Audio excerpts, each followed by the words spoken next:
is more information coming out about Humza Yousaf and what he was doing during the gay vote about same-sex marriage in Scotland. And he says that he was visiting the Pakistani consulate, and that visit had been arranged 3 weeks in advance. I can understand that. Humza says also that he consulted the Muslim community and that there wasn't a homogeneous view on same-sex marriage at all. I can understand that as well. There are, in fact, 5 major verses in the Quran that are generally assumed to condemn gay behaviour.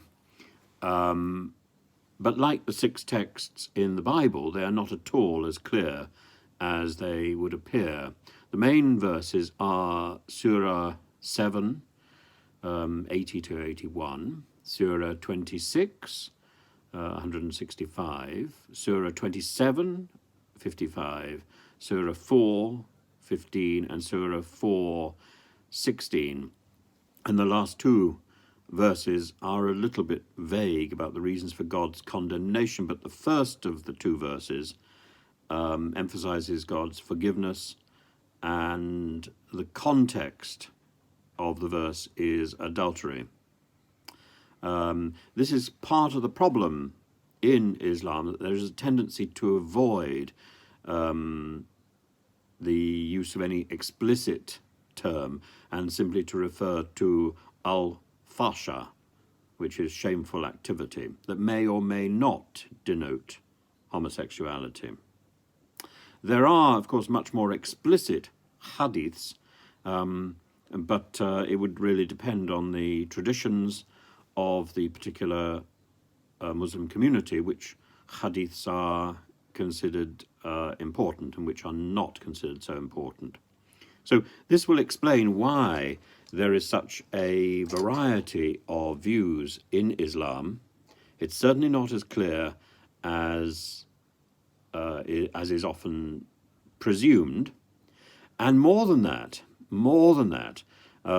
there is evidence of a number of gay mosques in the Islamic world. They're slightly undercover, but they do exist. So Humza Yousaf is quite right in saying that there is not a homogeneous view about homosexuality in the Muslim community. And when it comes to the person that he was talking about, the reason he went to the Pakistan consulate, it was to intercede for the life of Mohammad Ashgar, who faced the death penalty for blasphemy and who had been diagnosed in Edinburgh with schizophrenia. He was mentally ill and he'd attempted suicide. He'd also been shot in the back by one of the prison guards.